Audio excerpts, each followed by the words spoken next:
فرعونوں کے لیے اپنی بہنوں سے شادیاں رچانا اور اپنی بیٹیوں سے جنسی تعلقات قائم کر لینا کوئی بڑی اور خلاف معمول بات نہ تھی، لیکن آج ہم مصر کی ایک ایسی رانی کا احوال بیان کریں گے جسے مصر کی تاریخ میں ٹریجڈی کوئین یعنی غموں کی ماری ملکہ کا خطاب حاصل ہے، کیونکہ یہ ملکہ جسے تاریخ انکسنامون کے نام سے یاد کرتی ہے، پہلے اپنے باپ کی ہوس کا نشانہ بنی، اس کے بعد اپنے بھائی اور پھر اس کے بعد اپنے نانا کی۔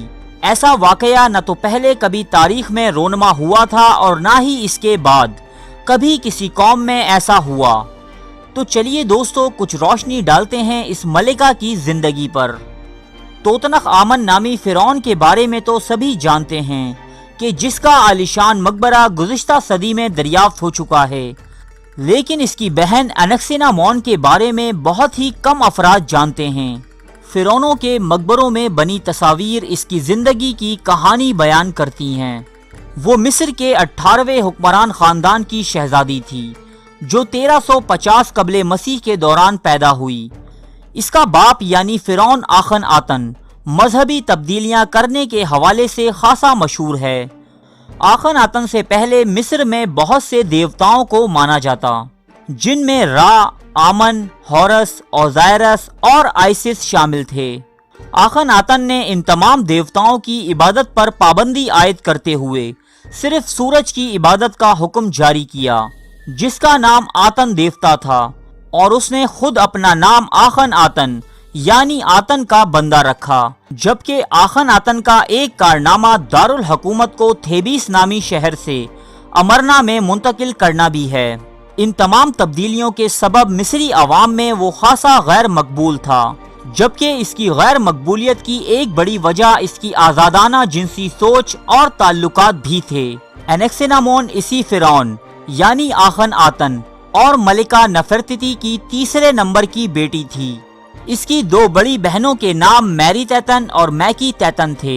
انکسنامون سمیت یہ تینوں شہزادیاں اپنے باپ کی جنسی ہوس کا نشانہ بنی۔ ان تینوں میں ایک بہن یعنی میکی تیتن اپنے ہی باپ یعنی آخن آتن کے بچے کی پیدائش کے دوران جاں بحق ہوئی۔ فرعون آخن آتن کی موت کے کچھ عرصہ بعد جب توتنخ آمن نیا فرعون بنا تو شہزادی انکسنامون کی شادی اس سے کر دی گئی۔ اس شادی کے وقت توتنخ آمن کی عمر 9 سال تھی، جبکہ انکسنامون عمر میں اس سے کچھ بڑی تھی۔ یاد رہے دوستو کہ توتنخ آمن بھی آخن آتن کا بیٹا یعنی انکسنامون کا بھائی ہی تھا۔ دوستو آپ کو یہ باتیں کافی عجیب لگ رہی ہوں گی، لیکن ہم جس معاشرے کی بات کر رہے ہیں وہ آج سے 3000 سال پہلے گزر چکا ہے، جس میں بادشاہ کے خاندان کو سورج کا اوتار کہا جاتا۔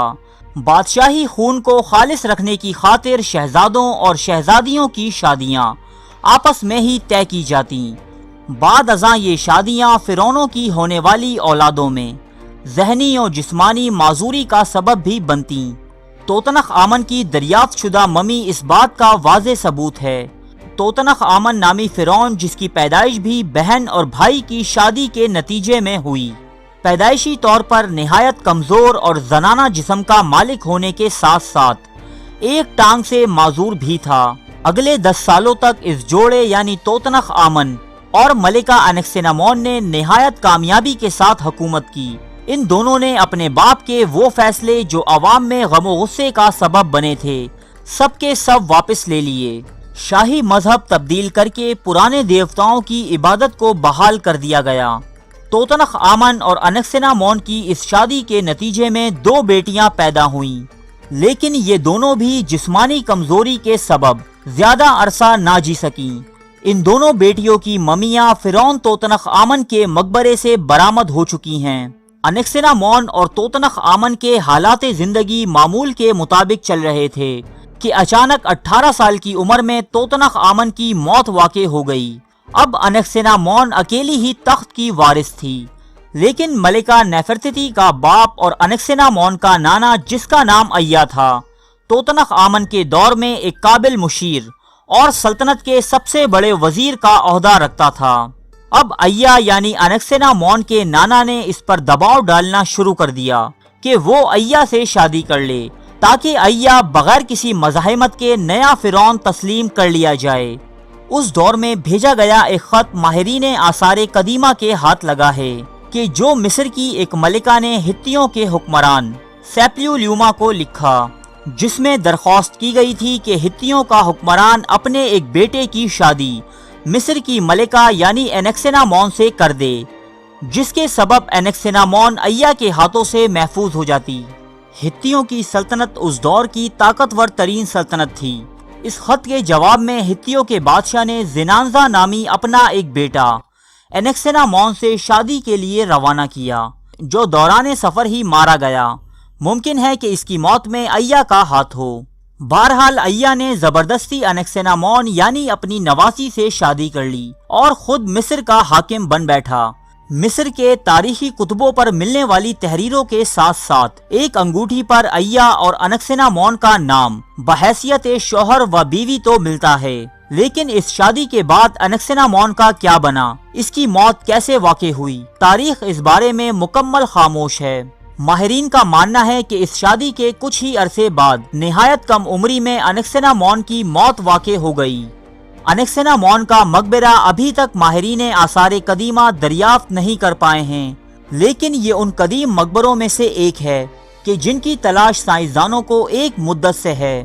مصر میں ویلی آف کنگ نامی زمین سے کچھ ایسی نامعلوم ممیز دریافت ہوئی ہیں جن کے بارے میں خیال کیا جاتا ہے کہ یہ انکسینامون کی ممیز ہو سکتی ہیں، لیکن حتمی طور پر ابھی تک کچھ نہیں کہا جا سکتا۔ انکسینامون کی ممی کی دریافت جہاں اس دور کی مصری تہذیب کے بہت سے راز فاش کر دے گی، وہیں اس کی موت کی وجہ بھی اس کی ممی کے ملنے کے بعد ہی معلوم ہو سکے گی کہ کیا وہ طبعی موت مری تھی یا پھر تخت و تاج کے بے رحم کھیل کا نشانہ بنی۔ ارے فرینڈز، ایک منٹ، آپ ایسے ہی جا رہے ہیں؟ اتنی محنت سے ویڈیو بنائی ہے، ایک لائک تو بنتا ہے نا؟ اور دوسرا یہ کہ آپ ہمیں اتنی بڑی دنیا میں دوبارہ کیسے ڈھونڈیں گے؟ تو اس کا حل یہ ہے کہ آپ ہمارے چینل کو سبسکرائب کر لیجئے اور اس بیل کے آئیکن کو کلک کر دیجئے۔ اس طرح ہمارے آنے والی تمام ویڈیوز آپ تک پہنچتی رہیں گی۔ ارے ڈریے مت، یہ بالکل فری ہے۔